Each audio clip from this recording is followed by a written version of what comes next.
Assalamualaikum warahmatullahi wabarakatuh. Salam guru penggerak. Perkenalkan, nama saya Sartika Dewi SPD dari SMA Negeri 1 Seteluk, CGP Angkatan 6, Kabupaten Sumbawa Barat, NTB.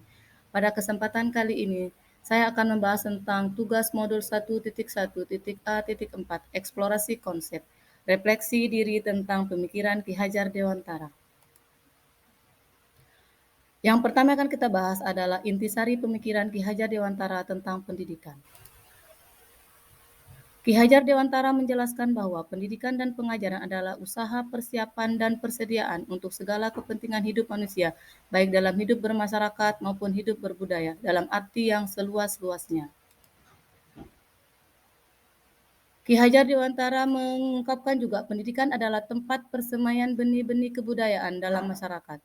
Ki Hajar Dewantara memiliki keyakinan bahwa untuk menciptakan manusia Indonesia yang beradab, maka pendidikan menjadi salah satu kunci utama untuk mencapainya.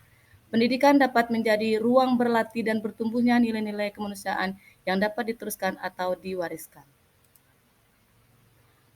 Adapun tujuan pendidikan, yang pertama adalah menuntun segala kodrat yang ada pada anak-anak agar mereka dapat mencapai keselamatan dan kebahagiaan setinggi-tingginya, baik sebagai manusia maupun sebagai anggota masyarakat.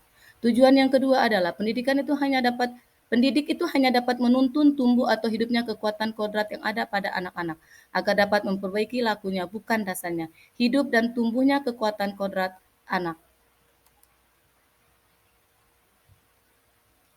Dalam menuntun laku dan pertumbuhan kodrat anak, Ki Hajar Dewantara mengibaratkan peran pendidik sebagai seorang petani atau tukang kebun. Anak-anak seperti biji tumbuhan yang disemai dan ditanam oleh petani atau tukang kebun di lahan yang disediakan. Anak-anak itu bagaikan bulir-bulir jagung yang ditanam. Bila jagung ditempatkan di tanah yang subur dengan mendapatkan sinar matahari dan pengairan yang baik, maka meskipun biji jagung adalah bibit jagung yang kurang baik atau kurang berkualitas, dapat tumbuh dengan baik karena perhatian dan perawatan dari petani. Demikian sebaliknya, meskipun biji jagung itu disemai adalah bibit-bibit berkualitas baik, namun tumbuh di lahan yang gersang dan tidak mendapatkan pengairan dan cahaya matahari serta tangan dingin petani, maka biji jagung itu mungkin tumbuh namun tidak akan optimal. Adapun pembelajaran yang mencerminkan pemikiran Ki Hajar Dewantara. Yang pertama, pembelajaran dari filosofi Ki Hajar Dewantara. Yang pertama adalah memerdekakan dan berpusat pada siswa. Yang kedua, mengikuti perkembangan zaman. Yang ketiga, tidak bertentangan pada nilai-nilai kemanusiaan. Yang keempat, pembangunan budi pekerti dan berfokus pada proses hasil belajar.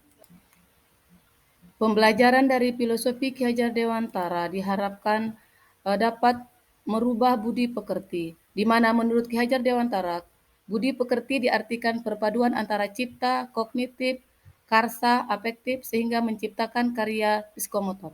Pendidikan harus mengubah budi pekerti siswa menjadi lebih baik. Bahasan kita yang kedua adalah filosofi Ki Hajar Dewantara dapat terwujud apabila, yang pertama, guru sebagai pembelajar, penerapannya di kelas.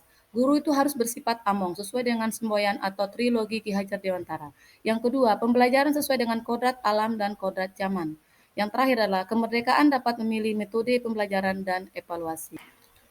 Sedangkan penerapan di kelas sebagai pembelajar atau siswa, siswa harus bisa mengikuti perkembangan zaman dengan berbagai pemanfaatan iptek pada proses pembelajaran melalui platform yang menarik.